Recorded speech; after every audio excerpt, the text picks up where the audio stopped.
Bonjour à tous et bienvenue pour ce neuvième Meta Report et le dernier Meta Report officiellement sur ce set 2. Voilà, ça fait maintenant 3 mois qu'on a de la compétition sur BGA sur ce set et bah, il est temps de tranquillement dire au revoir à ce set 2 et de se projeter un petit peu sur le set 3. On va certainement avoir les vagues de spoil qui vont démarrer sur ce mois de mai.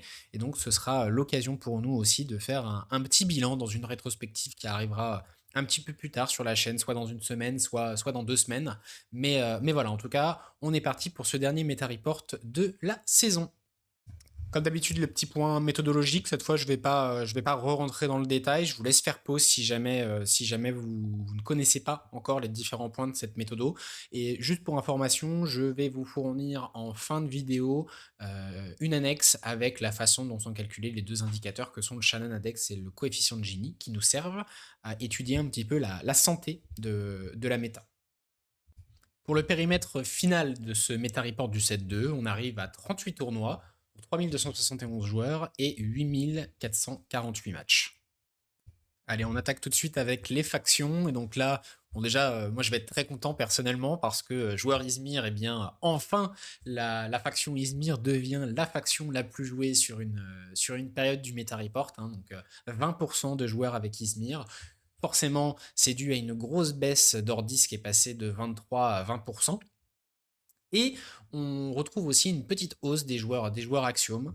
Donc, moi, ce que j'interprète là-dessus, on le verra un petit peu après avec les héros, mais c'est que là, on est dans une période un petit peu plus creuse en termes de compétition dorénavant. Donc, les joueurs potentiellement vont réessayer des choses.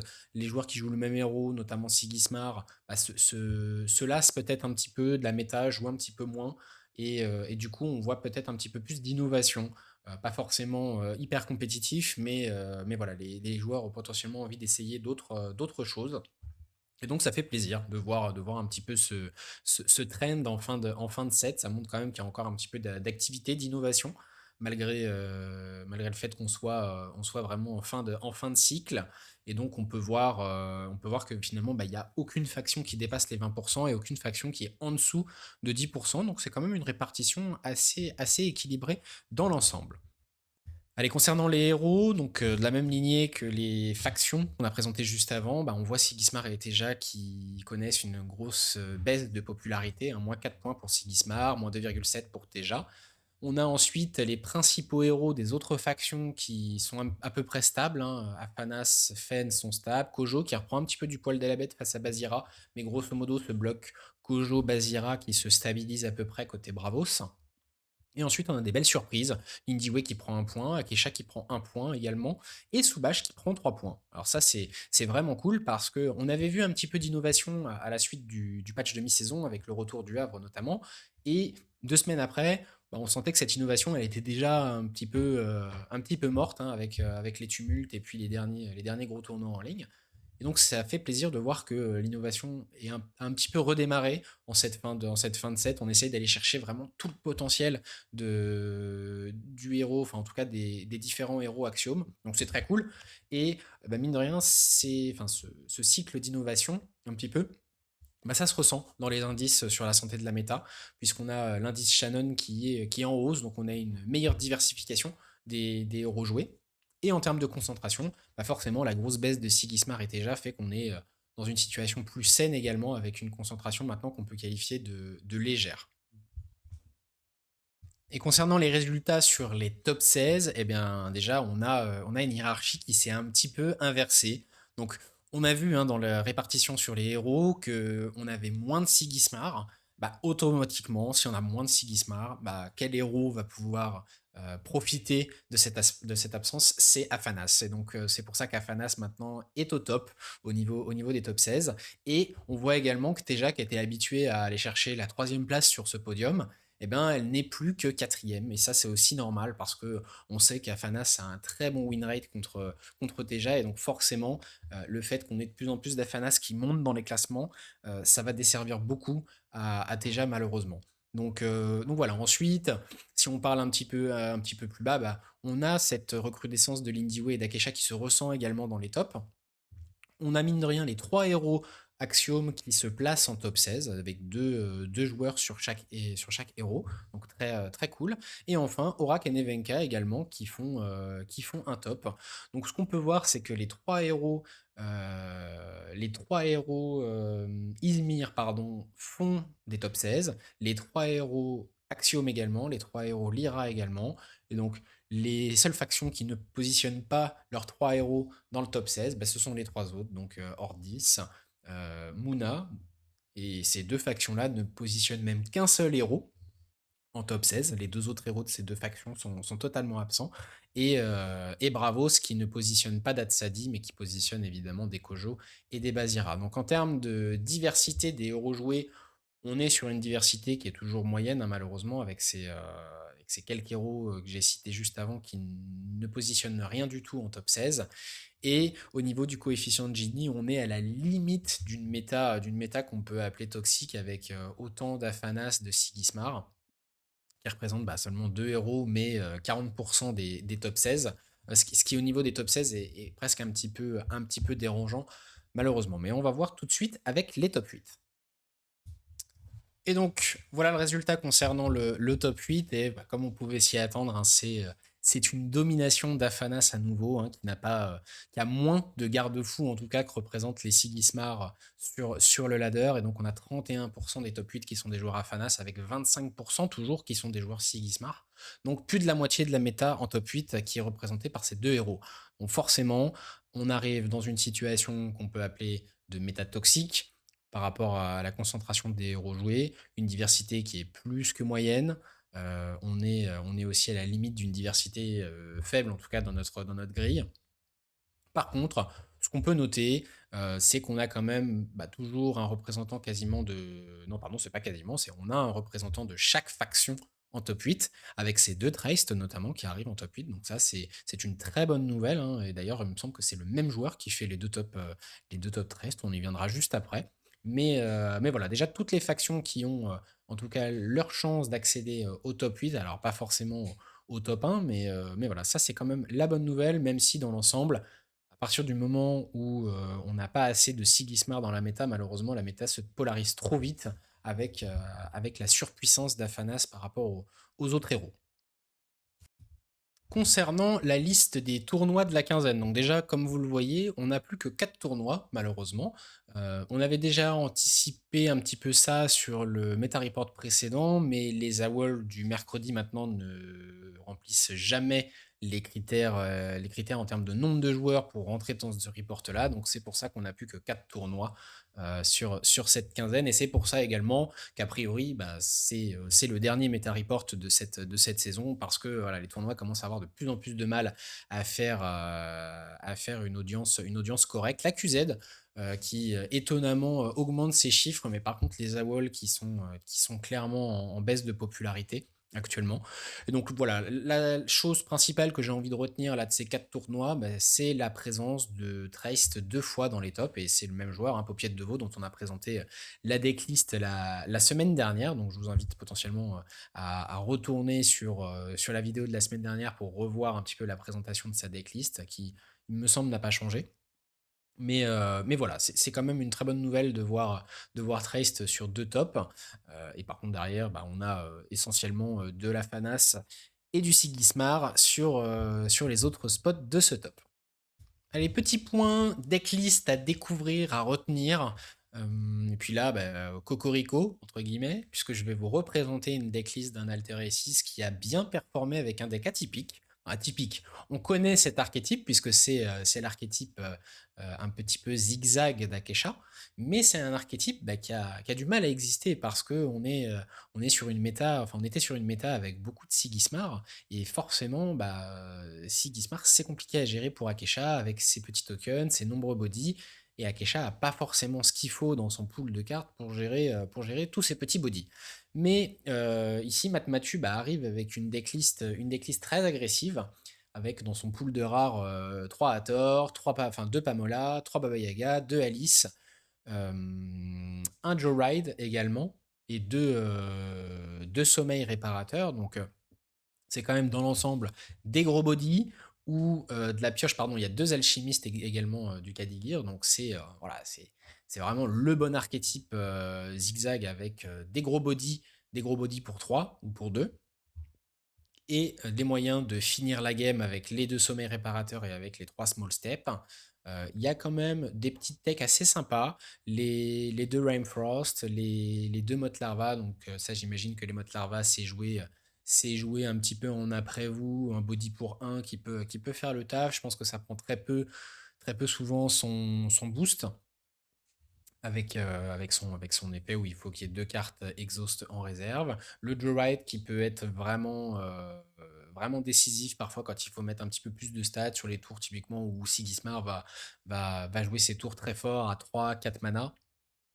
Bon, Joyride, on va avoir tendance à le jouer plutôt tour 4, tour 4 mana, tour 5 mana, une fois qu'on a utilisé un sort qui coûte cher de la réserve. Mais voilà, franchement, c'est une tac assez intéressante. Alors, il y a 3 belles uniques à côté, hein. Il y a cette Dorothy Gale qui est magnifique, hein, qui est très bien statée et qui fait l'effet Dorothy. Cette Alchimiste du Kadir qui pioche une carte et qui est franchement en termes de stats également correct. Et puis la Dalle of Lace qui retourne une carte de la réserve dans votre main et qui est aussi très bien staté, un bon body. Bon voilà, dans l'ensemble, il y a quand même 3 belles uniques qui permettent de bien jouer au jeu avec Akesha en tout cas. Mais voilà, une decklist très intéressante et puis qui a fait 6-1 finalement en AWOL. Top 6 et je crois qu'il rencontre 2 ou 3 Sigismar dans le tournoi. Donc voilà, c'est Akesha qui a du mal contre Sigismar mais qui est quand même capable d'aller chercher des résultats contre ce héros. Donc une très belle decklist et bravo à Matmatu pour sa performance. Allez, concernant les match-up, bon, je vais pas vous apprendre grand-chose, hein, de toute façon, là, les stats sont plutôt consolidés maintenant. On a un grand nombre de games quasiment pour chacun des match-up. Voilà, la seule chose qu'on peut re-souligner si on ne l'avait pas déjà fait, c'est cette problématique des match-up d'Afanas. Alors, à part Sigismar, il y a des win rates qui sont pour moi trop hauts et qui font que lorsque Sigismar n'est pas assez présent pour la méta, bah, Afanas domine trop et écrase trop les autres factions. Donc voilà, c'est un warning qu'on a toujours et qu'on a encore plus maintenant on a vu ce que serait la méta sans Sigismar. Donc clairement, on peut s'attendre, en tout cas je l'espère, hein, de mon côté, même si je suis main Afanas, pour le bien de la méta, il faudrait un petit quelque chose sur Afanas, ou en tout cas qu'Afanas n'ait pas trop de support sur le 7-3 lorsque beaucoup d'autres héros ont du support sur le 7-3 ou potentiellement bah, un petit nerf d'une des cartes clés d'Afanas. Mais ça, j'en ai déjà parlé. Mage danseur, main tendue, le petit pas pour moi n'est pas une solution, le sommeil potentiellement. Enfin voilà, des sujets qu'on a déjà abordés dans la vidéo précédente. Et voici la tier list finale pour moi sur ce set 2.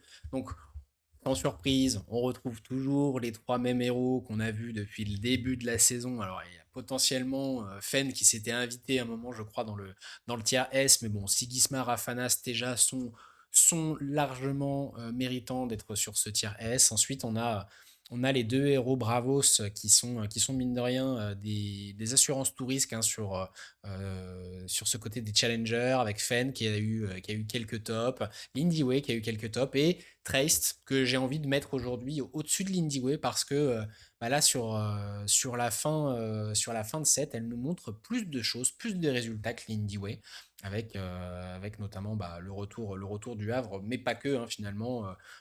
C'est en retravaillant un petit peu les decklists que potentiellement bah, les gens se sont rendus compte que Trace c'était pas si mal que ça sans Havre avec les bonnes uniques. Donc voilà, pour moi il y a un vrai potentiel sur Traced et à voir ce que ça donnera sur le 7-3. En tout cas, elle mérite très largement son tiers A.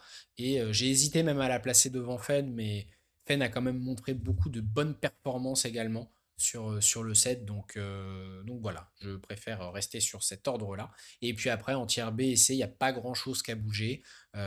Soubash reste en tiers B parce que finalement, c'est aussi un archétype qui a, je pense, un petit peu de potentiel.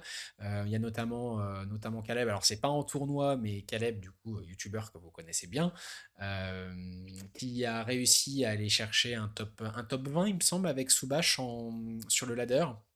Alors le ladder est ce qu'il est, mais sa version de Soubash est très intéressante, elle a beaucoup de potentiel, et si je ne me trompe pas, une vidéo devrait sortir incessamment sous peu sur Soubache, donc je vous invite très fortement à aller voir sa vidéo. De toute façon, ses vidéos sont toujours de très bonne qualité et en plus, ses decklists sont très sympas, donc voilà, allez lui donner de la force. Et c'est pour ça que bah, pour moi, Soubache ne mérite pas d'aller en tier C et il reste en tier B sur la fin de ce set. Et puis après, en tier C, la seule chose qui a changé, Orac remonte un petit peu, même si je trouve que grosso modo, c'est très difficile de jouer Orac avec ses trous de stats et Sikismar qui est aussi fort dans la méta.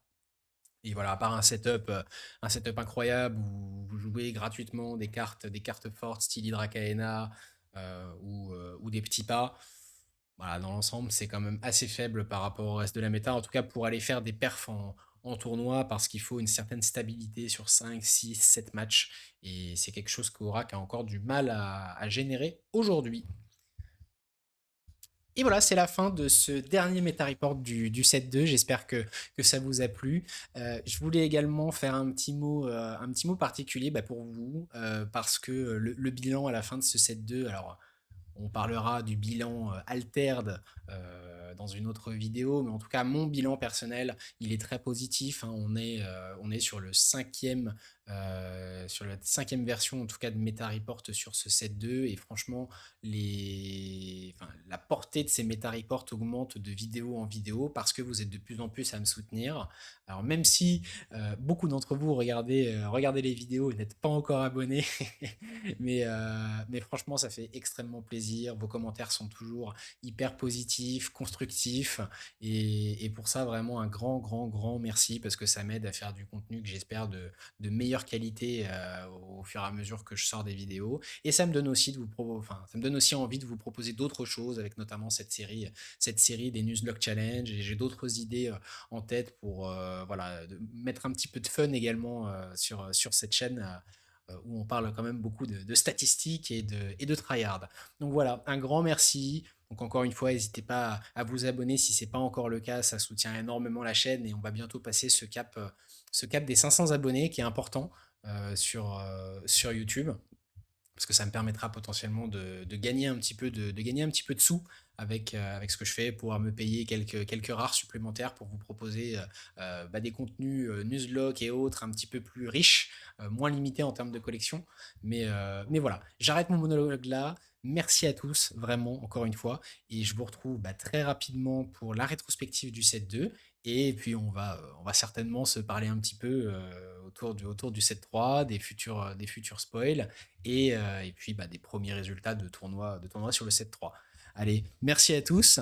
Et puis bah, je vous laisse aussi juste après la petite annexe où vous pouvez faire pause avec le calcul des indices Shannon et du coefficient de Gini. Voilà, un grand merci encore une fois. Et moi je vous dis à très bientôt. Allez, bonne journée. Salut.